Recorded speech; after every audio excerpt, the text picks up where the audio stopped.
All right. So if you could just stop the screen sharing for now, we'll just start letting people in. All right, perfect.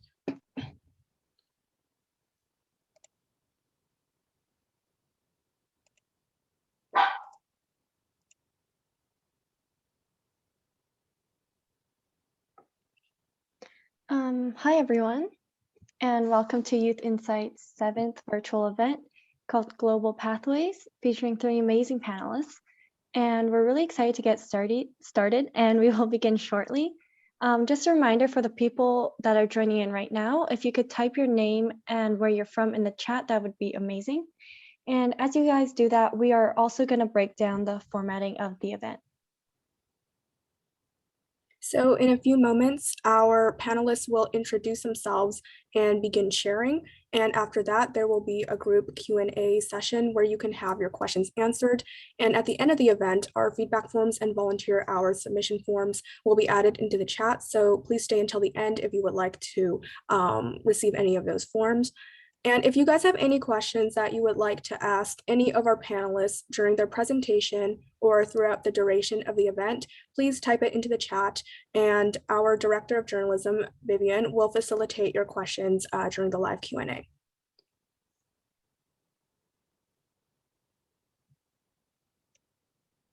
Just give a moment for everyone to type into the chat.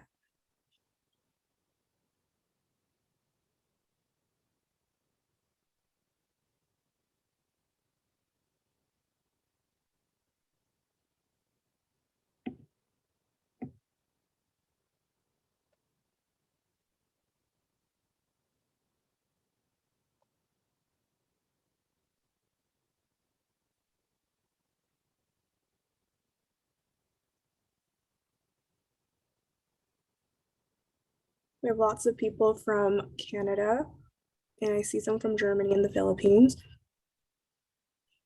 Welcome, everyone.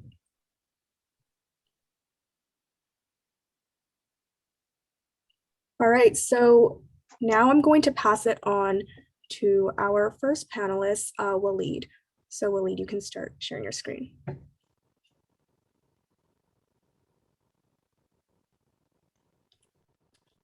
Good evening, everyone. How are you, my friends?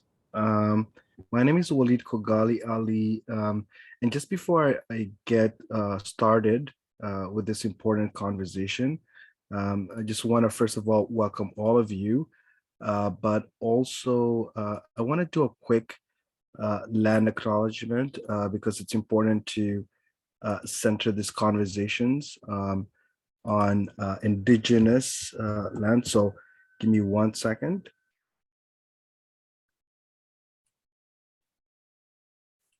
So I'd like to acknowledge that Toronto is built upon the traditional lands. Toronto is where I'm from. Is built upon the traditional lands of the Mississauga, the Anishinaabe, the Haudenosaunee, the Chippewa, the Wendat, and many other indigenous peoples, and that these peoples have been the stewards of the land in Toronto and across Turtle Island for thousands of years. It's important to acknowledge the history of the lands that we're on, to think about how the lands that we use today have supported and nourished other nations, other people, before we came to use them. We must acknowledge that we now benefit from the lands and learn how we may continue to respect the histories and steward the land. I'd like to acknowledge that Canada is founded on white supremacy as a trade and commerce economy that continues to affect the lives and well-being of Indigenous peoples, putting economic greed in front of Indigenous rights. The understanding and acknowledgement of the peoples that came before is particularly relevant in the community of Regent Park, where I'm from, as it has been home to Indigenous peoples from time immemorial, but it's also been home to waves of tight-knit communities for more than 100 years. Regent Park's history includes multiple efforts to tear down and rebuild, with each iteration of the neighborhood washing away the connections to the people, lives, and communities that were here before. As a richly diverse community, displacement is something that many Regent Parkers feel deeply as part of the history of the land and part of their own histories as newcomers, descendants of the transatlantic slave trade, and other forms of imperialism, and as community members that have called Regent Park home before and during the most recent part of revitalization. I'm happy to be part of this conversation. a conversation led by a youth group that respects Indigenous cultural worldviews, that is based in kinship, taking care of our community, the people, and the land, and sharing what we have with those around us. So thank you so much for welcoming us to this very important conversation. I'm just going to quickly share the screen, and I'm going to share a framework for community engagement during a public health crisis, during the new norm. So my name is Walied Khogali, and if you look at my background, you see this banner called the Region Park Coalition, and that's because I'm a part of a community benefits coalition, a coalition of residents, agencies, organizations that are invested in social cohesion and inclusion. So what I'm hoping today is talk about my experiences in government, but specifically, I'm going to talk about my experience as a community organizer, specifically in the midst of a pandemic, which is now the new norm. So what's my experience? My experience has been in the student movement, in our labor movement, and in the environmental movement. In the environmental movement, I was the president of the Toronto Environmental Alliance, and I helped lead the organization in promoting a greener city through policy changes, but also grassroots initiatives that promoted sustainable ways of living in our city.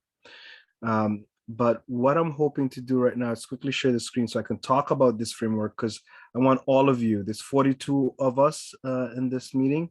I want us all to take away some knowledge and also some insight on how you could support your community in the midst of a pandemic. Okay, so I'm just gonna quickly share the screen. Hope everyone can see the screen. Does everyone see what I'm seeing? Yes? Okay, so like I said, this is a framework for community engagement during a public health crisis, which is the new norm. My name is Walied Khogali, and I have a lot of experience in the student movement, environmental movement, and labor movement. And I'm very invested in community building. So this is a presentation focused on that. So I quickly went through our land acknowledgement earlier.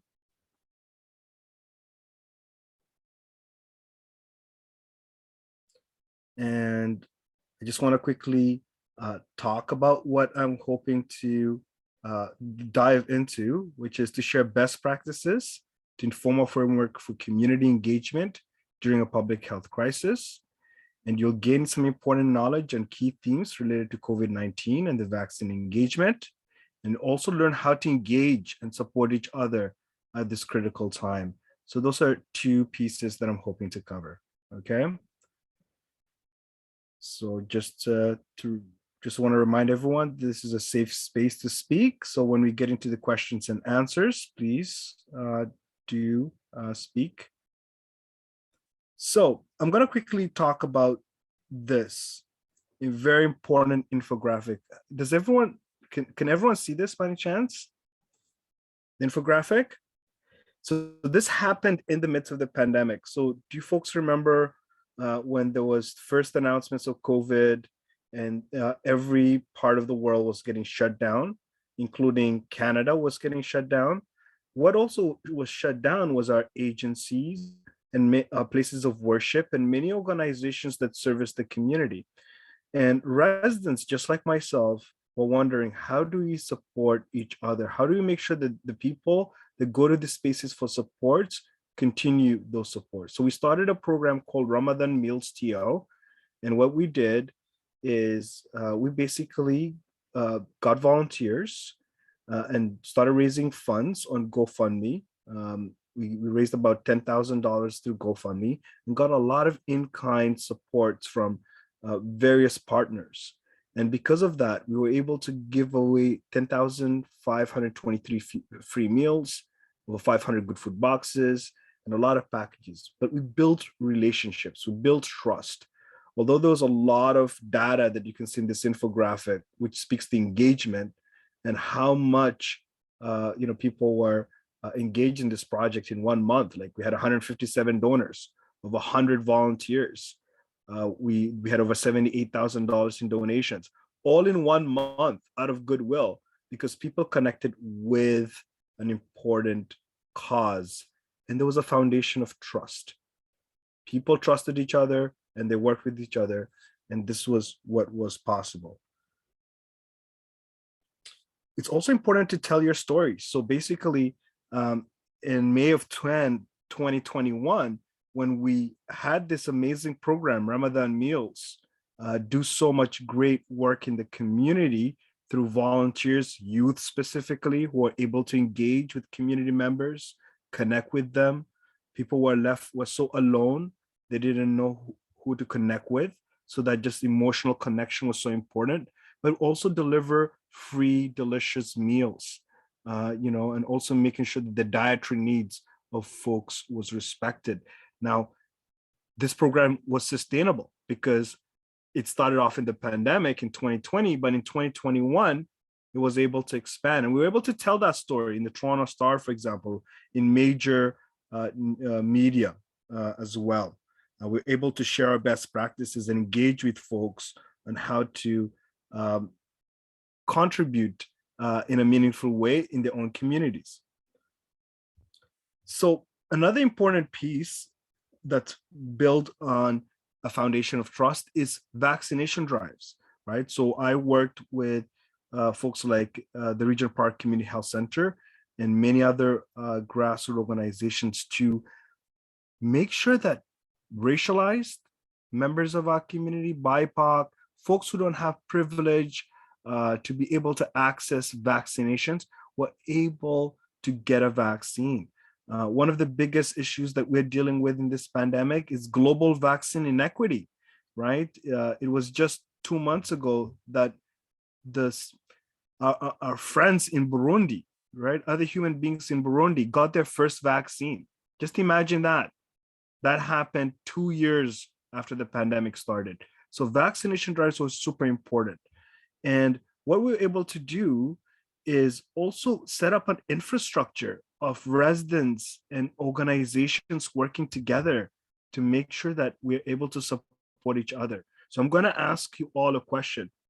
If you're going to be doing this work, start thinking about who's doing this work in the community, right? Are you or your group connected to your local neighborhood association? Is an organization there that's doing this work? Is there a grassroots organization that's doing this work? Are there service providers, or we sometimes call them anchor agencies, organizations that are big, that provide a lot of important supports in the community? There could be a food bank, there could be a community agency. Think about that, right? Are those organizations in your community doing this work, and are you involved in that work?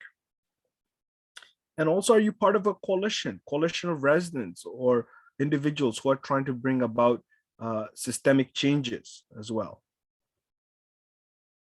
The other piece that's very important for us to think about is stakeholders engagement. So are you or your group coordinated with stakeholders? So for example, in Regent Park, we have a stakeholders table.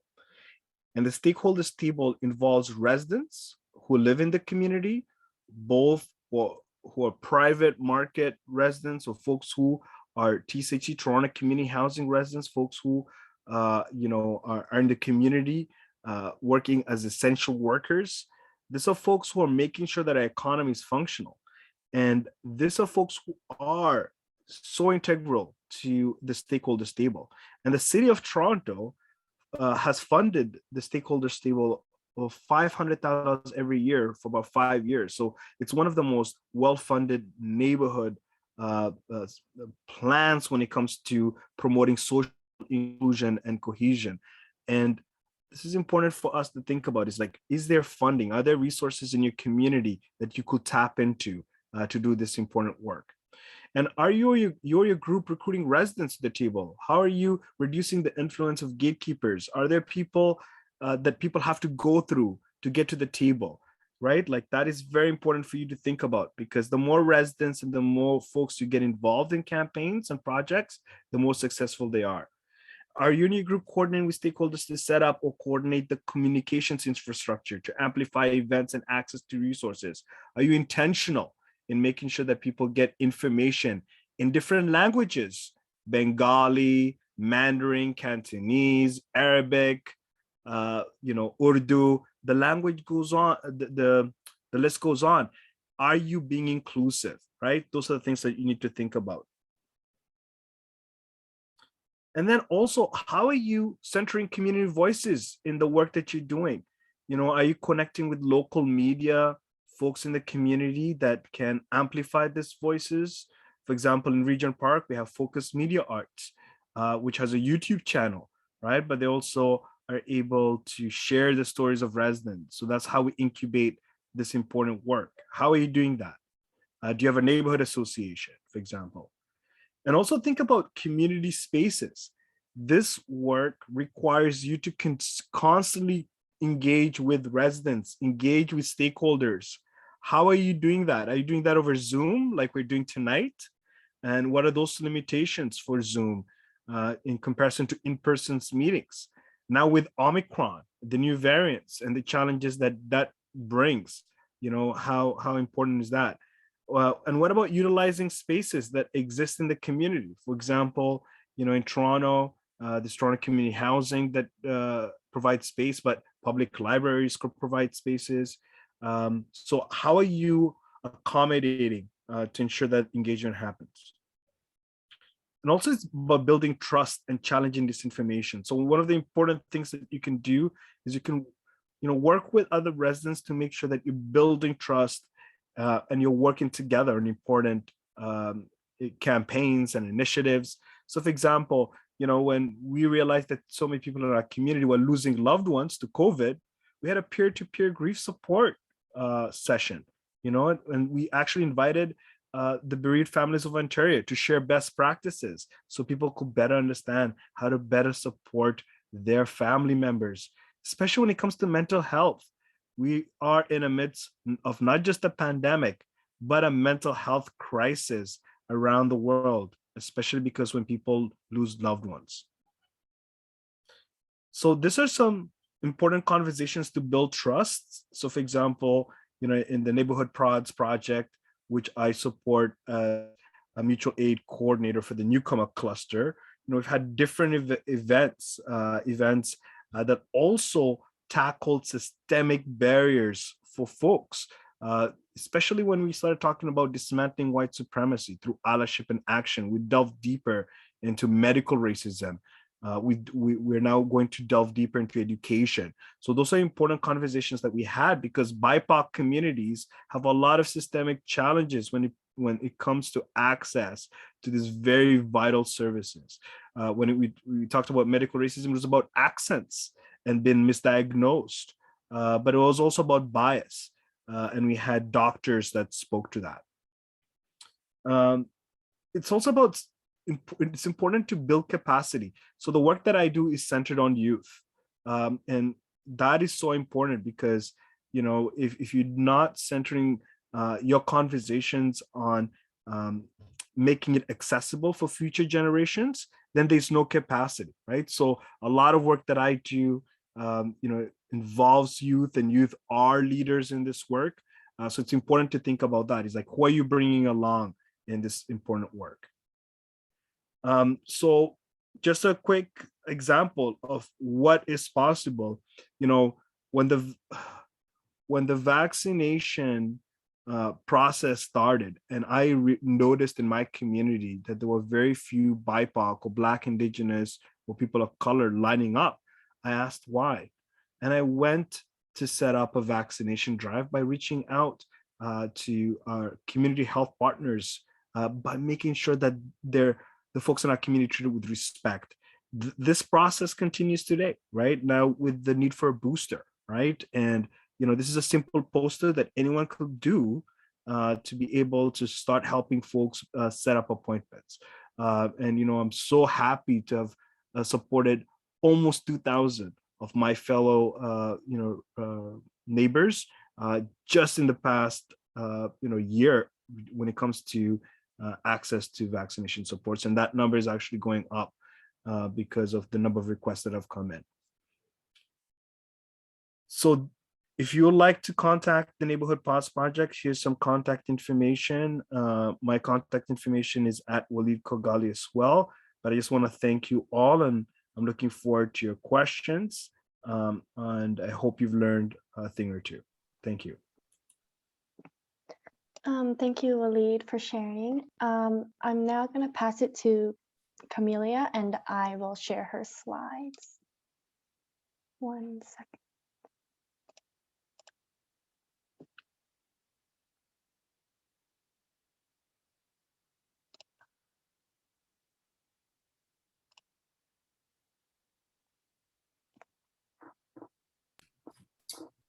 Thank you so much. So my presentation will definitely not be as colorful or comprehensive as Waleed's, but he raised some very interesting and super important points.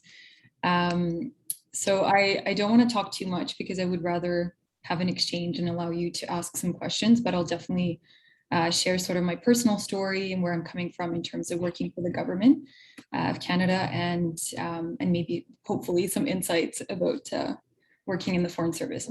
So my name is Kamiliya. I am currently talking to you from the unceded Algonquin Anishinaabe territory here in Ottawa, where it's quite much colder than in Vancouver. So I'm a Foreign Service officer, as I mentioned, with Global Affairs Canada. I started in the broader field of diplomacy in 2015, working with different internships, doing different co-op work, gaining work experience, and then formally joining the Department of Global Affairs. I grew up in Vancouver. I had no idea what it was to work for the government. There were no diplomats or kind of mentors that I could talk to about starting a career in the government or diplomacy. So really, I did a lot of volunteer experiences scattered. Like I worked for a law firm in Vancouver. I did a lot of community organizing, and eventually I met people who sort of gave me insights into other opportunities that eventually led me to Ottawa. I'm also a global shaper with the World Economic Forum, which is the youth wing of the WEF. And you can ask me questions about it later. It's also something that's, I think, would be of interest to this group. And I also recently completed my master's in diplomatic studies from the University of Oxford. Again, very interesting program in diplomacy. I'm happy to answer questions about that later. In terms of just in terms of my background before I joined GAC, I grew up, as I said, I grew up in Vancouver, and I immigrated from Ukraine, my mother being Ukrainian, my father Algerian. So again, we came from a very non-traditional immigrant background. There was no sort of conversation about how do you come to Ottawa, how do you join the government or become a diplomat. But I think in terms of my career sort of inspiration, I remember looking, like in high school, searching through biographies of the sort of classic Ivy League prep where you go through different books about Audrey Hepburn or Eleanor Roosevelt and all these like role models to write essays about, and none of them really spoke to me. And I kind of realized eventually that really the biggest inspiration in my life were my parents, and especially my father, who was born in Alger. He came from a very small village. He was one of 8 brothers and 8 sisters. He left his country at a very young age to study in Ukraine and pursue engineering. So he constantly pushed me to pursue different opportunities. And I think he himself faced significant discrimination and racism in various spaces, but he always dealt with different people or differing perspectives with grace, with integrity, and he always spoke his truth without sort of resorting to personal attacks. And that was a first lesson in diplomacy that I carried with me throughout my life, how he did this with grace and just effectively.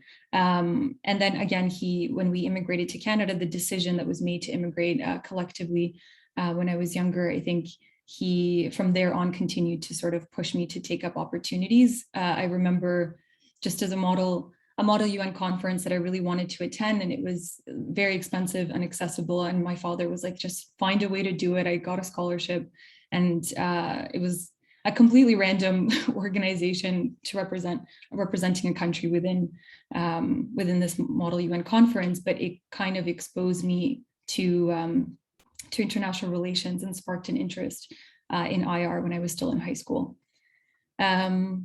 yeah, and then of course today in the Foreign Service, I think when I first started in kind of doing the internships and co-op opportunities, I didn't really see a lot of people who kind of came from similar backgrounds as me, or who faced sort of similar challenges or experiences. But there has been a lot of progress, and there was a call to action by the clerk of the Privy Council, which is the highest position in the public service, a call to combat anti-racism. There have been a lot of steps taken to increase diversity and inclusion. But again, when I was starting out, it was challenging to be in spaces where you didn't really kind of see people who had different experiences or perspectives, and that's changing. In terms of day-to-day work, so Canadian Foreign Service officers, we work both in Canada, in Ottawa at HQ at Global Affairs Canada, and also in diplomatic missions around the world. We provide advice to the Canadian government on foreign policy matters and act on behalf of Canada abroad. Some of the key Canadian foreign policy objectives are, promoting democracy, human rights, gender equality, and the rule of law, as well as combating climate change. And across Global Affairs Canada, there's bureaus and divisions that focus on these different objectives and advance them. There's also different streams: political, trade, consular, and international assistance. So in terms of my own kind of career path up to now, I've been mostly in the political stream. I started in the Office of Protocol and Diplomatic Services, and then ultimately continued to build expertise focused on bilateral relations with countries in Eastern Europe and the Middle East, with a thematic focus on international security and human rights. And also my thesis at Oxford also reflected this sort of nexus between the Middle East, Eastern Europe, and international security. And again, you can ask me questions later about this if you're interested. And now I'm currently in full-time Arabic language training to reach the level that I need to go on posting next year to Riyadh. I guess, and I'm happy to answer specific questions about what we do and what the Foreign Service looks like. But I guess I'll just go to advice for high school students as requested. I think, honestly, I would really only have 3 pieces of advice. I think 1, build relationships early on. The currency, or main currency in diplomacy, but also in government. I think Walied like very rightfully pointed to how relationships, how important they are in community organizing, in solidarity, and the connections that are so meaningful to achieve different outcomes, especially in this crisis. So build those relationships across a wide range of sectors, not just, if you're interested in IR, don't just build relationships in IR. You don't know how people in an ad hoc and spontaneous manner can be so meaningful to you later on in a completely different way than how you initially thought they would be. Second of all, get involved and take initiative despite the fear of failure or imposter syndrome. I remember in high school, I didn't know what diplomacy was or what IR was or how to achieve a career in government, but I always took initiative, even if I was scared or I didn't think I was competent enough. I took initiative. I volunteered for whatever was available, and again, recognizing that there are unique challenges of access to opportunities, particularly for Black and Indigenous folks. But again, that's why I think it's so critical to have a wider representation of people in these opportunities, and also to create opportunities. If there isn't an opportunity to do something in your high school or your immediate environment, create it and try to carve out some kind of opportunity in your space, because surely your contribution matters, and it will distinguish you from others. And I think the other thing is, try to think of opportunities as building skills. Like, it might be an opportunity that's not necessarily related to the sector that you're interested in, say IR, but it might give you skills that you didn't know you had, or skills that will serve you later in life, like judgment or adaptability. So don't rule out an experience just because it's not the right fit immediately, or it doesn't seem connected to the wider kind of field of, let's say, IR or diplomacy. And then finally, stay committed to your own unique voice. I think our conviction in ourselves, it develops over time. I think we all go through moments of self-doubt. But my mother always used to say, remember who you are, when I had moments of self-doubt. And I think that resonates, I'm sure, with others. It's a guiding kind of principle at the end of the day. Like, you have your own it's a sum of your experiences, your own challenges that you face that make up who you are, and that identity, you carry it into everything that you do in your life. I think we've been talking about authenticity for the last few years, and it's become a kind of buzzword, but really underneath that, it's that you have something to offer, and you come to your work or to anything that you do as yourself wholly. And then finally, I think just remembering that any small step towards fulfilling your career dreams is still a step. Like, it doesn't have to be a major radical overhaul of your life. If you're interested in working in IR or diplomacy, it's not, I have to go and pursue an expensive internship in Geneva to be able to kind of access this field. I think we're at a space now where, again, representation matters, diversity of perspectives matter. And so any experience that you have, any sort of unique lens that you have matters for this field. And so taking even a small step towards fulfilling, again, your dreams will pay off in the end. It doesn't have to be something huge. And then finally, have fun. I think my guiding principle in the last few years also has been, if I am bored by something, if I'm not feeling intellectually stimulated, I change something else, and I try to do something different. I think getting engaged in activities outside of work and extracurricular activities, it provides you that sort of wider breadth of experiences and for you to tap into, so that you're not sort of just focused on just your day-to-day work. So I would say always find assignments that are stimulating and you're passionate about. Thank you so much. All right, thank you so much, Kamiliya, for sharing. I'm now going to pass it on to Maame to share her slides. Awesome. Okay. Can everyone see my slide? Give me a thumbs up if you can, and if I'm audible as well. Yep, we can hear you. Awesome. Awesome. So give me 1 second. Let me just quickly do this. Okay, so I hope my slides are visible and then we can comment. So good evening, everyone, and welcome to Certified Professional to Be, Career Insights with Youth Insights. My name is Maame De-Heer, and I'm grateful to be joining you virtually today from Toronto, Canada. So for today's presentation, the most important thing I want you to remember is you were filled with greatness and potential, and do not doubt yourself. If there's anything I would say today, or if there's anything you would leave this presentation remembering, I just want you to bear in mind that you, everyone sitting here, the 49 people sitting here, every single one of you has some form of greatness and potential within you, and do not doubt yourself.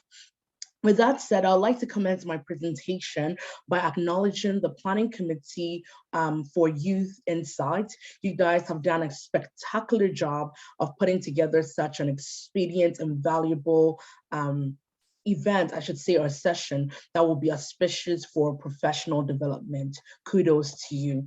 And I'm sure that some of you are right now looking at my screen and wondering, why does she have a cover album of Drake's latest album, which most of us know is Certified Lover Boy? And I'm gonna get into that. But just to keep us, I know we've had a few presentations coming in. Kudos to my former panelist who also just presented. Just for cuteness sake, put in your favorite song of Drake's album in the chat box. I just want to see, I want to get an idea. If you've gotten the chance to listen to Drake's new album, just put in the chat box what your favorite song on his album is. Mine is Papi's Home. And we're gonna get there. I know some of you are like, I thought this was a professional session. Why is she talking about Drake? We're gonna get there. Everything is going to come together. Okay, I see the remorse. I see some people saying knife talk. Awesome. Now, why am I starting off with Drake? And most of us know of Drake's story of how he was an actor in Degrassi, how he encountered many obstacles, and now he's been able to successfully come out of Toronto, still holding his Toronto pride, but still making strides globally, winning Grammys, winning awards, making change within his society.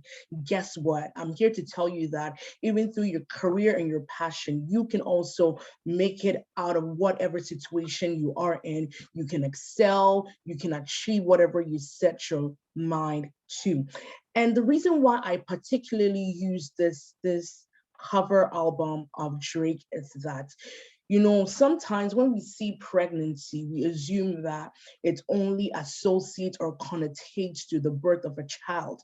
But somebody will also tell you and give you a different explanation that pregnancy is also a symbolism of greatness embedded within someone.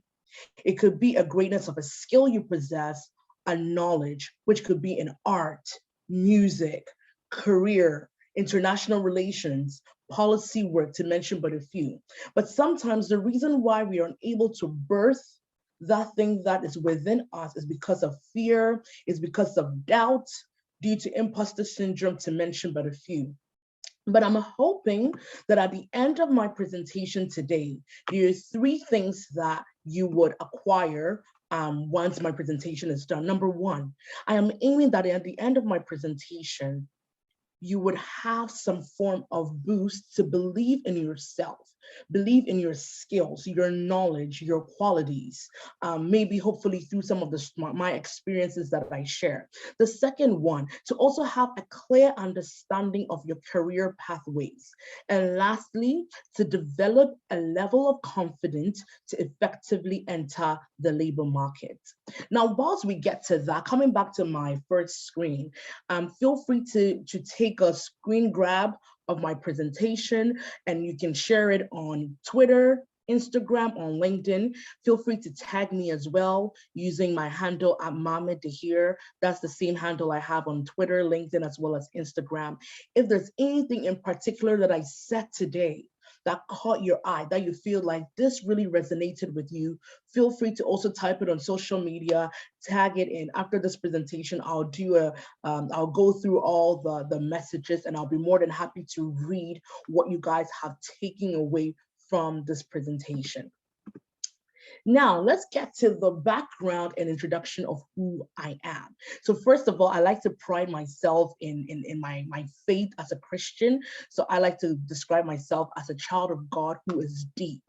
Now, by deep, I mean I am very determined, I am effective, I'm efficient, and I'm persevering.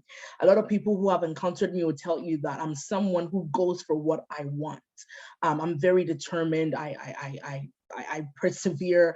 In my dictionary, there's no such thing as no. I don't think there's any answer as no. So that has really impacted my life in terms of being very persevering.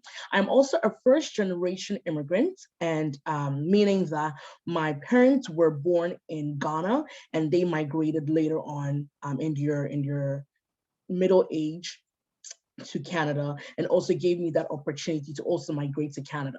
I migrated to Canada when I was at the age of 13, and that was in my final year, or I should say, I was probably in grade 8. So it was my last year of elementary school was when I migrated to Canada. And a lot of immigrants will tell you that they've had their first share of experiences and what has happened when they migrated, and that's another story for another day. But moving forward with that, like I mentioned, when I came in my last year of elementary school, I went to school here in Toronto, and elementary school, I now went to high school. Now, in high school, I engaged in the International Baccalaureate program. And for those of you who might not know what that is, it's also known as the IB program. So that's a program normally for gifted students who are more interested in a higher level of education and so on. Now, I had graduated high school, whilst in my final year of high school, I worked at R.J. McCarthy. So for those of you who might not know what R.J. McCarthy is, I think right now they rebranded to RHB. And R.J. McCarthy basically sells uniforms. So I used to sell school uniforms for students and parents. So I will be the one that when you come, I'll measure you, I'll ask you what school you attend, what high school you attend, or what elementary school you attend. And that is the work I did. Now, just to give you a note, everything that I've highlighted in yellow is the career path that I did previously or I'm currently in. Now, moving forward, right after high school, I obviously applied for university at multiple universities. I thought I wanted to be a doctor at least, so a pediatrician or a gynecologist. So I did my first 2 years in health sciences, and guess what? I failed. I failed my first 2 years of university. It was horrible. It was a disgrace. Being an immigrant child, I was literally, the disgrace of my family, because it was like, we thought you were going to be a doctor. We thought you were going to be the first doctor we were going to have in our family. Well, too bad. I failed my 2 years of university, and I had two options, either to go for a community health program or to go into public health. And I decided to just venture into public health. I'm sure someone might be sitting here asking, okay, why did she tell us that story of her failing university? Because I could have easily said that failing my first 2 years of university. I could have easily said that I acquired my bachelor's of public health and called it a day and moved forward. But I want somebody here who might be going through some challenges with your education at this moment. Either you're failing your course, you're struggling in that statistic course or that English course or that chemistry or biology course, and you feel like all hope is lost for you.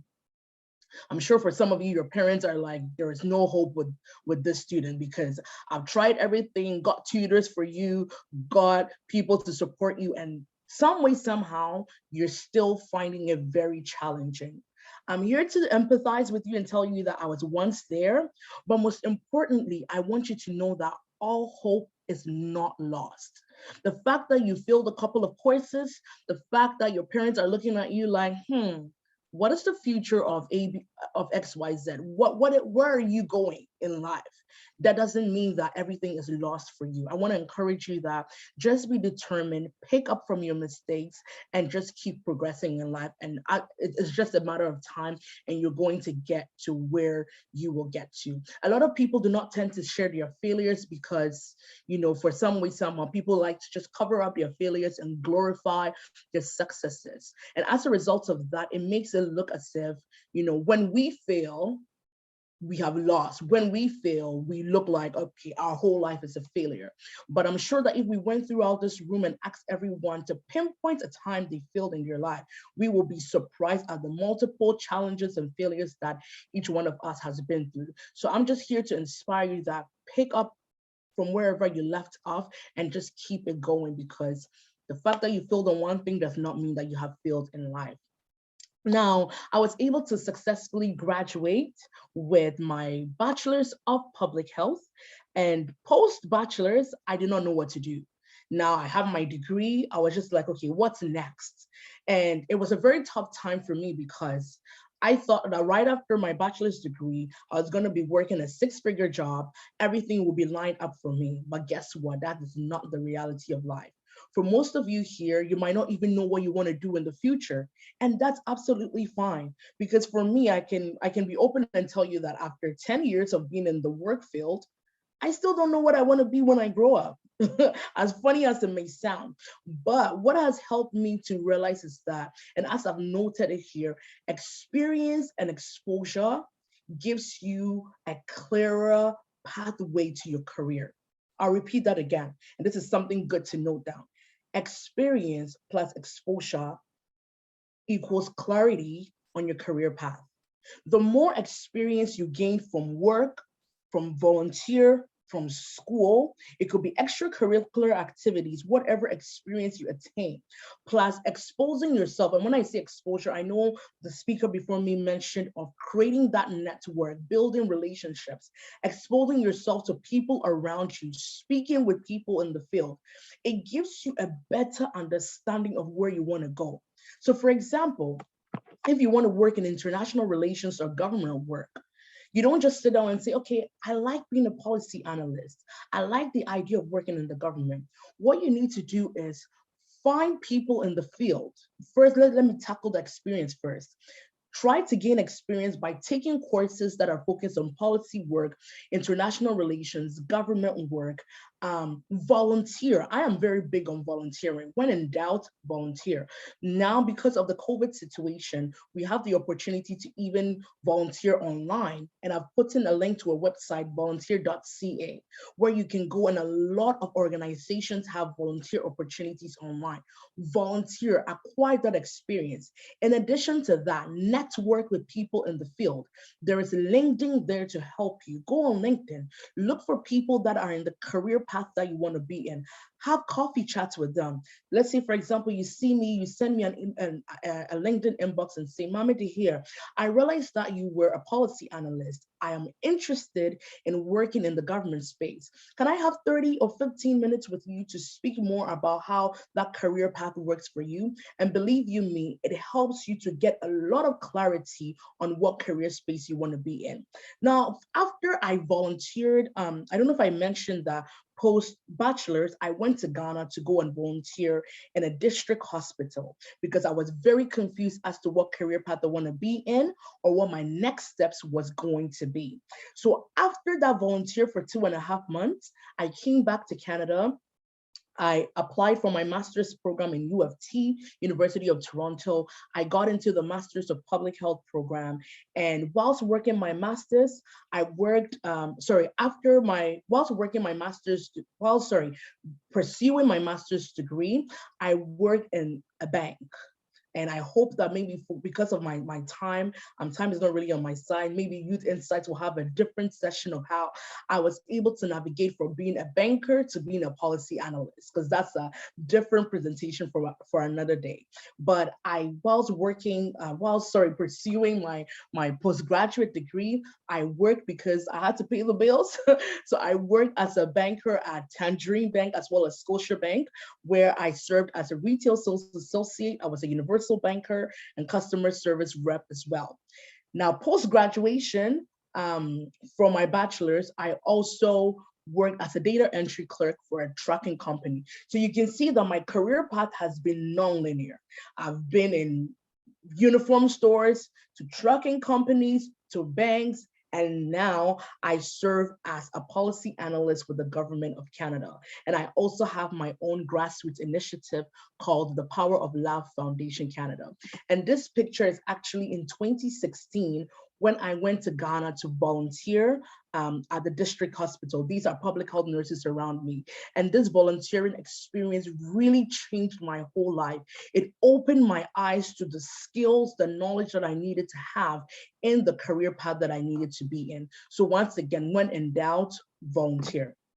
Now moving forward, so getting towards the end of my presentation, when I saw this question from Youth Insight, I chuckled. I was like, okay. I sat down and I said, what was my career inspiration? And I couldn't find any answer besides I had to pay bills. To be very honest, we all have bills to pay. I had student loans, car insurance, household amenities, food. I mean, besides getting to the career that I wanted to be, what inspired me was the bills that I had to pay. That OSAP was going to come after me after a 6-month grace period to pay my student loan. So I said, listen, I need a job. I need something to keep me going. However, now moving forward a bit, what happened was I was able to now get into the field that I desired to be in. Some way, somehow, to be honest with you, it was not even intentional. I did not plan it, but some way, somehow, I've been able to be blessed to currently work with the Mental Health for Black Canadians initiative. And what now is where my career inspiration actually comes in, because every time I wake up and I go to work, I have a sense of fulfillment. I'm fulfilled because I know that I contribute to building evidence and enhancing community-led, culturally focused mental health interventions that address the mental health and its determinants for diverse Black communities across Canada. That alone inspires me within my career, because I know that whatever work I'm doing is helping my population of interest, which is Black communities. Now, in addition to that, because I knew that, you know what, maybe my career might not really bring me that. Yes, it's great. Don't get me wrong. The career in which I'm in is good, but I also have this insatiable passion of serving my community. And that is why I started my own grassroots initiative called the Power of Love Foundation Canada, where I am committed to serving young Black women and girls and helping them to improve their overall well-being. Recently, we were able to sponsor over 12 Ghanaian women in Toronto by providing them free counseling and therapy sessions. And that was basically one of my highlights of the year, being able to help people, especially during this unprecedented time in this pandemic, help them improve their mental health and overall well-being. Now, I have a personal notion that my career will pay the bills, but my passion will serve humanity. That's why I balance my not-for-profit organization alongside my career. One question that also came in was, how can people know if pursuing government or international relations is right for them? And I elaborated on that in my previous slide, and I'm going to speak on that again shortly and briefly. And I'm going to say that using the NE method. NE meaning one, N means network. Please speak to people in the fields that you want to be in.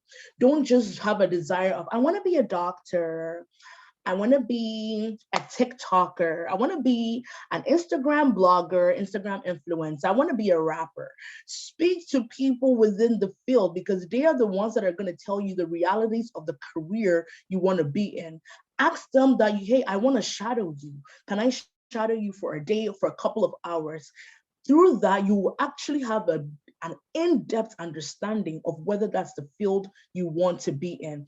Attending networking events and career building sessions like what Youth Insights has put together also really helped. Moving forward, exposure. I think I elaborated on that in my previous slide, by exposing yourself, reading more on the career path you want to get into. And I also spoke a lot about experience. Now, what does my day-to-day work look like with the government? Meetings. Every single time we're having meetings, having discussions. But if there's anything you're going to pay attention to in my presentation, if there's any slide you're going to focus on, it should be this one. Department tasks and job responsibilities should be paramount to your job title. I'll repeat that. Department tasks and job responsibilities should be paramount, should be greater than the job title.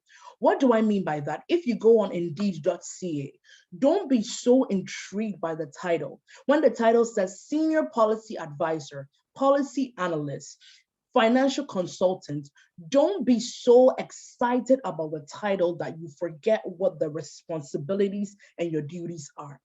If anything, I will tell you that the moment you go searching for a career or a position, read the responsibilities and job duties first, because it will actually give you a clear understanding of whether you want to be in that job or whether you would like that job that you're applying to. And these are a few things I would like to briefly go through. Number one, when you're looking for a job that you want to be in and you're reading through the website, the organization, the duties, and the responsibilities, these are a few questions you should ask yourself. 4 questions. Number one, what does the department do? Do they target a specific audience? Do they target Blacks, Indigenous, women, LGBTQ, and so on? Number 2, what are their topic areas of focus? Is it mental health, child trafficking, culture, arts, accounting? Are you passionate about the target audience and the topic of focus? So, for example, if you are passionate about accounting or mathematics, is that something that your department that you want to be in focuses on? And what are the tasks and responsibilities? Sometimes the tasks that are mentioned in the contract or in your job letter is not going to be the same task that you are going to do. So please be very, very, very, very mindful of that. Now, concluding with my presentation, and pardon that I've gone some few minutes, an advice I'll give for high school students, and I know majority of the people here are high school students. Number one, it's okay, and it's 3 advice that I'll give you. Number one, it's okay to not know what you want to do when you grow up. I know most of you during this Christmas season, you're gonna have uncles, aunties coming in for dinner or calling and saying, oh, you're almost done high school. What do you want to be? Obviously, don't say, I don't know. But internally, it's okay to not know because, like I mentioned, it's through experience that you will have the clearer understanding on the career path you want to be in. Number 2, do not despise opportunities because opportunities create experiences. One mistake I did when I was much younger was that anytime an opportunity came my way, whether it was in school to take on leadership, whether it was in church to do something, I'll run away from it because I felt incompetent. But do not run away from opportunities because these opportunities will create experiences. And lastly, engage, network, speak to your teachers, speak to your professors, speak to your parents, speak to people in the career field because they will give you a better understanding of that career path. My final words for you today is, your latter days will be greater than your former days. What that means is that, and that can be, that this sentence can be found in the Bible in Haggai chapter 2, verse 9. What that means is that whatever you're experiencing now is nothing compared to whatever greatness that you're gonna have in the future. Do not look at your present circumstance, the fact that you're failing your courses, the fact that you're confused on your career path, the fact that your parents are doubting you or the people around you do not believe in you. Do not look at that to beat yourself up, because what is coming and how your future looks, if you were able to get a glimpse of how glorious your future is, you will stop having sleepless nights, you will stop beating yourself up, you will stop thinking that you were not worth it. So these are my final words for you. Thank you so much for taking the time to listen to my presentation. And once again, the most important thing I want you to remember is you are filled with greatness and opportunities. Do not doubt yourself. My name is Maame De-Heer, and I appreciate the time given to listen to my presentation. Feel free to use these social networks to also connect with me. Thank you, guys.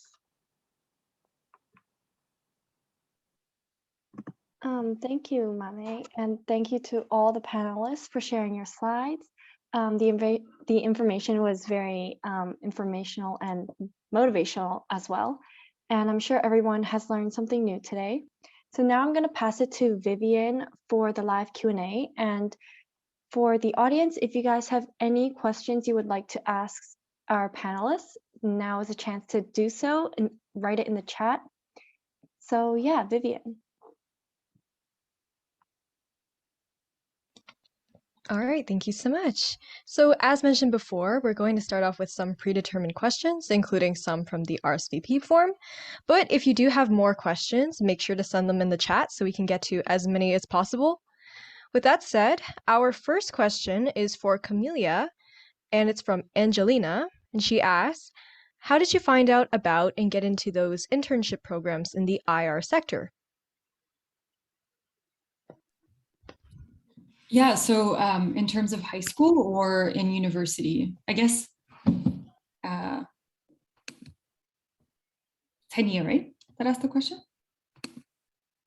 I believe so, and I would assume likely both, but especially uni. Yeah, so I don't think I mentioned, but basically I was sort of debating where to go for university, and I had gotten my acceptance for McGill because I thought this was the sort of best university to go to. I kind of had my sights on Montreal, and at the very last minute, without actually knowing anything about Ottawa, I decided to apply to the co-op program, and it was a bilingual degree in international development and globalization with, again, with the co-op stream, which allows you to do work while you study, gives you these kind of terms where you get to work in government or whichever sector. And so last minute, I decided to apply to Ottawa, and I got in, and I arrived to Ottawa without knowing anything about the winter, the capital, nothing. But the program really exposed me very early on to opportunities in government and beyond. And so my first co-op term was in community organizing. And then after that, I entered global affairs in the Office of Protocol. I also did a term at Immigration and Citizenship Canada. And then I kind of, networked, had made different contacts, and it was at the peak of the Syrian refugee crisis. And so I decided to do an internship in Turkey. I reached out to, through my network, I reached out to sort of the embassy and the Turkish embassy here, and the kind of ICRC, or the international humanitarian sector, and facilitated my own internship to do that for 4 months in Turkey while it was sort of the refugee crisis was unfolding. So I worked with Syrian refugee communities on education policies. So a lot of it was, again, through the fact that I did this university program, but some of it was just through networking and finding people who could connect me to opportunities. Hopefully that answers the question. Thank you so much for sharing. I'm sure that was very informative for anyone who's getting into just global affairs in general. And the next question is for Walied. And this question is, what are some internship opportunities for high school students interested in community work on the government level? There's so many ways you can get involved. You can directly get involved with your own MPP, with your MP, with your city councilor, with your neighborhood association, with any organization that does community work. When I think about community building, youth are integral in making that happen. In fact, in Regent Park, we're now thinking about what buildings to build, right? And youth have been consulted because we want to make sure that the community assets reflect the priorities of youth. So youth can get involved, even in your high school. Just look up for postings. There's like drives, food bank drives, there's food insecurity, a lot of food insecurity work.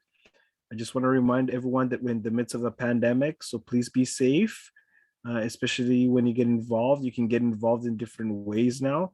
But I'm also worried if things are going to be the same.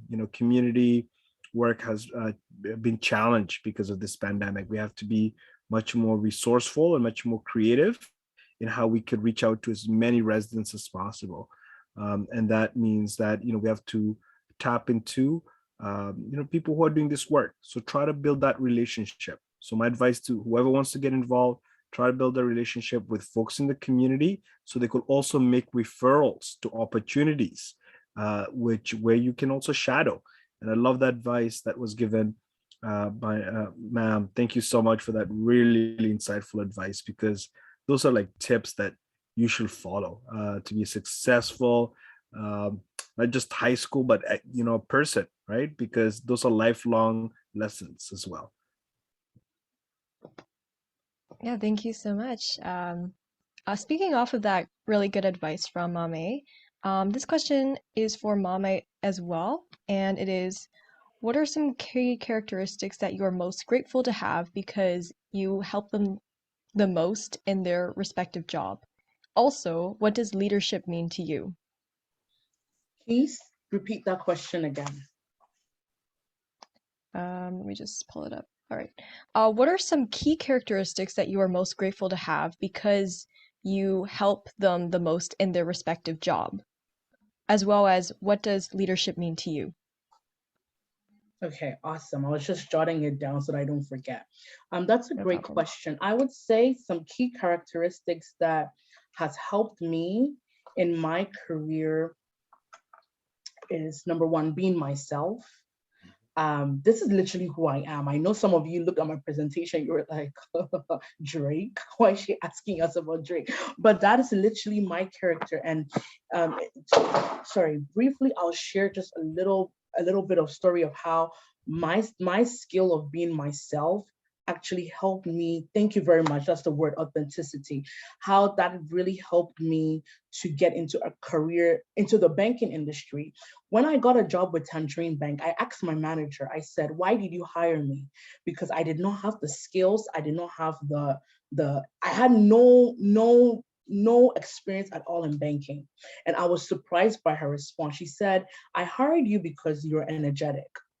I was like, energetic? What does that got to do with banking and selling banking products? And she said, because of your energy, I know you will be a very good team player. You are the type of person we need on our team. So having the authenticity and being yourself, and also having soft and interpersonal skills, they really matter a lot. Yes, degrees are good. Yes, having certifications are excellent, but soft skills like teamwork, communication, having good writing skills, all come together to actually make you that perfect and ideal candidate for whatever career you want to be in. I would say leadership. Leadership to me means service and impacting the lives of others. Service meaning that when I am a leader, I'm not here to overpower you, overshadow you, tell you what to do. But what I aim is that through my actions, you can also learn something from that and boost yourself. Secondly, what leadership means to me is, and I spoke about impacting people's lives. To me, being a leader in so many capacities, leadership to me means that discovering the potential in someone and helping them to nurture it. If you were a leader, and I say this all the time, and pardon me, and I'll conclude with this, I want to know that if I start an organization and I die today, somebody else can take over from me. If nobody can take over from the work I've done, and I die and my organization dwindles, then I have done a bad job of being a leader. And lastly, being a leader is, even though I'm not present, my subordinates can still get the work done. So I'll just conclude with that. Yeah, that was really great advice. I definitely think that soft skills are very integral to success. And your definition of leadership was definitely a really great way to kind of perceive it. All right. So the next question is also for Kamiliya, and this is from, forgive me if I mispronounce this, but Ibrahim. And they said, how do you deal with the issue of people that don't believe in your objectives? Yeah, I think that's a really good question. I have this piece of advice that someone else, kind of gave me early on in my career, and it was identify mentors, but bet on yourself. Like find mentors, but bet on yourself. As in, yes, there will be lots of people who will give you lots of different advice that will provide input on, your career pathways, and on sort of what you should do with your career. But ultimately, you need to advocate for yourself, and you need to know what is in your best interest, because people's kind of points of view, their perceptions of you, all of that comes from their own experiences, their own sort of identities. And so you need to come back to yourself. And this is where, again, as I said before, my mother always said this, it's cheesy, but, remember who you are is actually sort of my guiding principle, because I come back to sort of, what are my roots? What are my experiences? How have I arrived to this point in my life? And I think it's important to keep reminding yourself that you have a voice, that you have contributions. And so when people kind of doubt you, or you're in a space that's hostile, or in a space where, again, people sort of like don't really, especially as a young person, and I started my career when I was 21. So I was often the only young woman in a room.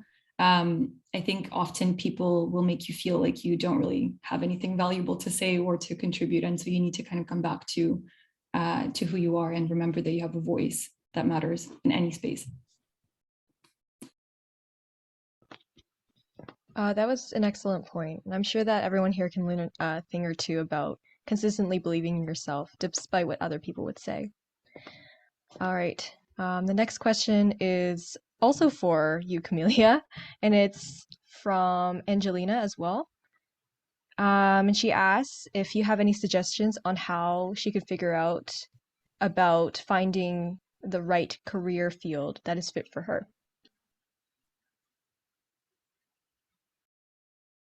This is that's a tough question in international relations or writ large. I think Maame really put it really well in terms of you don't need to sort of know your career path when you're in high school. You don't need to know really at any stage. I think it's more, and again, Maame's presentation was excellent in pointing this out, but you expose yourself to new experiences that gives you skills, new skills to build. And then that potentially leads to a career path. But there's no way that when I was in high school, I sort of woke up and said, I have a career pathway, I have a narrative in my mind of what I'm going to do. That comes with time, with experiences, with understanding really what you don't want to do actually. And then it narrows down. So I think I wouldn't give advice. I definitely don't want to be responsible for giving someone poor advice on choosing a career path. I think it's more, again, volunteer, take on opportunities that come your way or carve out new opportunities and then see where that takes you. Because honestly, you could wake up and you might decide that like you don't want to be doing what you're doing, or you don't want to pursue a career in international relations. I did co-op internships in different government departments, as I mentioned before, and I realized that like not all work in public service was for me, that I wanted to do diplomacy. And so to arrive to that point, though, I had to go through a lot of different experiences that were challenging, and where I had self-doubts, where I had questions. That leads you to sort of a career path. But honestly, I think we're all still probably figuring out what our narratives are in terms of our careers. Yeah, and I think what Maame kind of touched on in her presentation was that life is definitely not linear. You might experience lots of bumps, and it might not always seem the way that you want to, but life's just about the journey. And kind of alluding on that and getting to some questions for all panelists, what is something that you wish you knew before beginning a career in international politics or government? And how has that like kind of affected, your journey?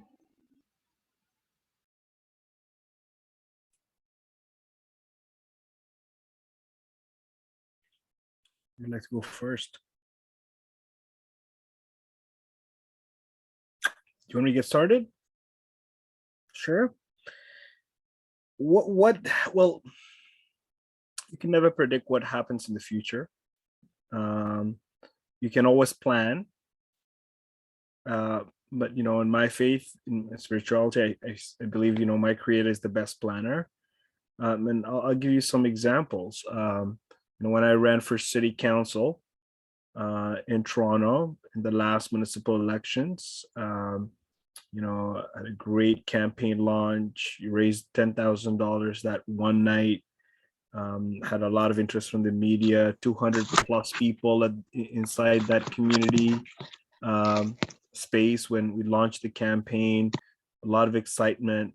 And then the next day I heard that our current premier, Doug Ford, was going to gerrymander the election, basically redraw the wards and shrink the number of wards from 47 to 25. That doesn't happen in Canadian politics. That usually happens in the US, where the political rhetoric is so divisive and the politics are so polarized that politicians manipulate boundaries, electoral boundaries, to favor themselves. I never thought I'd ever experience that in Canada, but it did, right? And it was a setback. It had a lot of consequences politically to myself and many others. But you know what? We learned realpolitik, which means politics is uncompromising, right? Power is uncompromised. So the only way you could bring about systemic change is if you raise the consciousness of people. If things that are not helpful to community members is no longer the norm, right? And what I'm worried about, my friends, is the norms that we are used to, the international norms or the regular norms, are slowly getting eroded, right? And that's the challenge, right? Like being a community organizer, means you're constantly working to help raise the consciousness of people living in your community. So they use their privilege. So if they're doctors or lawyers, educators, or they're politicians or policymakers, they use their privilege for good and not to fall into the temptation of fear and division, right? Because, you know, there's some of us, that's what they invested in, is to divide us, is to make us fearful of each other, is to promote bigotry, right? And bias. And that stifles economic, but also opportunities for all of us as human beings to achieve our full potential, right? And the way we can challenge that is to work together. And so the one thing that I wish I learned, that was your original question, was if I was like, you know, a couple of years ago, you know, to start this work sooner, to be honest, to start this work sooner, and to be less naive that change can just come through passing of laws or passing of policy. It requires cultural change, because even if you have laws that stop bias or stop progress, it doesn't mean that's the case, right? It requires everyone's involvement. So I'll leave it at that.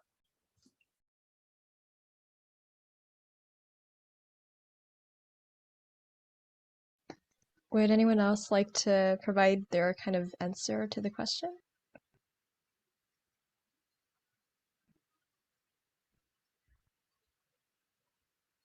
All right. With that, let's move on to the next one. And this one's also for any panelists, so feel free to chime in whenever you would like to. And it is, what inspires you every day to move forward? And what is your brightest memory of this year?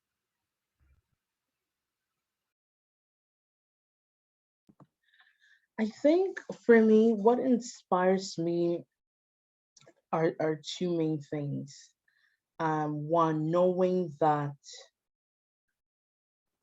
to be honest, I should say it's just one thing, knowing that there are a lot of people that are dependent on my actions. What do I mean by that?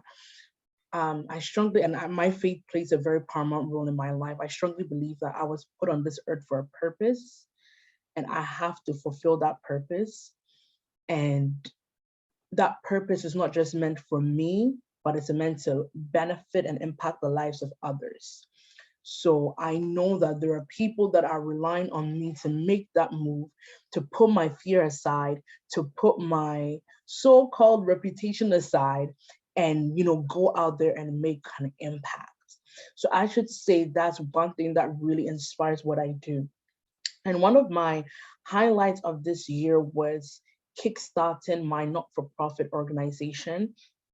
I mean, it's always been something that has been on my heart to do, to start this organization, support Black women and girls in Toronto.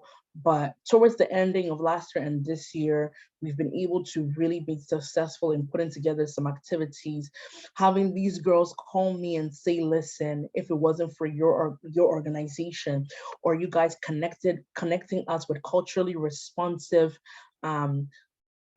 therapy sessions and culturally responsive service providers, things would have been worse for us this year.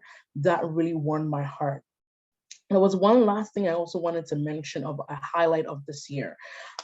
This year, I don't know if most of you are familiar with the latest app called Clubhouse, but I joined Clubhouse and I decided to start my own club on Clubhouse, although I was very fearful because if you know me, I'm someone who likes to just work behind the scenes. But some way, somehow, I got thrusted into starting my own club on Clubhouse and uniting people globally to come and network, to come and engage. And today I got a message from one of our members that really crowned off my year. She sent me a message and she said, in conclusion, it was our club that saved her from committing suicide. Because during the pandemic, she really was suicidal, she was depressed, and she had a lot of anxiety. And because we were not allowed to go out, she didn't know where else to connect with people. So she decided to download Clubhouse and join our club. And just by her listening to people speak, share their thoughts and engage, it really saved her. And for me, that really warmed my heart, knowing that through that thing that God put on my heart to start has been able to save the life of somebody else. And not only that too, it has really shaped my interpersonal skills and leadership skills as well, and provided me with a high level of leadership experience that no career will be able to give me. So I would say those are key highlights for my year so far.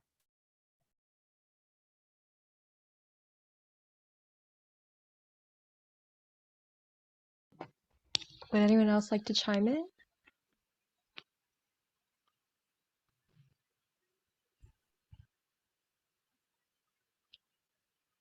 This committee wants to go, but my highlight, I think, was in the presentation where we had that Toronto Star article with my good friend Kumsa Baker. So Kumsa and I, he was the guy actually who called me in the midst of the pandemic and said, Waleed, all the churches and mosques and all these agencies are shut down. What can we do about it? And I said, let's get together and let's come up with a plan to support our community. You know, we can do better. And in fact, even when he reached out to some other agencies, anchor agencies, you know, gatekeepers, they were like, no, just stay. Like, they didn't want to help. They didn't care. And I think the pandemic actually exposed the real ones, who the true leaders are, who the people that deeply care about their society are, and people who are, you know, in places just to push paperwork and are bureaucrats and really don't care. You know, I think that to me was a realization that you don't need to be part of a big group to make a change. You just have to have dedicated people around you, and you could change this world. You can actually change it, not just your neighborhood. I'm talking about the world, and I mean it. So I think what was amazing about my year was helping as many people as I could, whether through the vaccination drives or through food insecurity work, but most importantly, building capacity in others. So that project that we started in the pandemic is now part of the mandate of my brother's non-for-profit organization. It's called Healing As One. Look it up. It's a great organization. It's doing financial literacy workshops for folks in the community. It's helping families get prepared to be homeowners. You know, it's supporting youth with mental health, culture appropriate mental health supports, and creating a space for programming and connection with parents. And it's a beautiful space, right? And the fact that that program is going to be sustainable and going, it gives me some pride. I'm not just happy, I'm proud that that's happening. And also, what was amazing about my year was, I don't know how the pandemic affected all of you, but it had a huge impact on me. You know, being away from loved ones, not being able to travel. So I think one of the best thing was reconnecting with community, although it was virtual or different spaces, just not feeling alone in this. I think maybe researchers will talk about our generation or us decades down the road about the post-traumatic PTSD that we all experience. But I know for a fact, you know, as the crisis, I don't want to say it's becoming the norm, but as a mentally I'm becoming more accustomed to it. It feels wonderful that there are other people that are around you that are fighting just as hard with you to make the community better. So anything is possible. Don't think about the barriers and bet on yourself. I think the amazing panelists spoke to those pieces. You know, it's all about what you want to do and having a great team of folks that can work with you. And even if it's by yourself, you can change the world. Yeah, that was very inspiring. Definitely agree. Kamiliya, would you like to add on to that?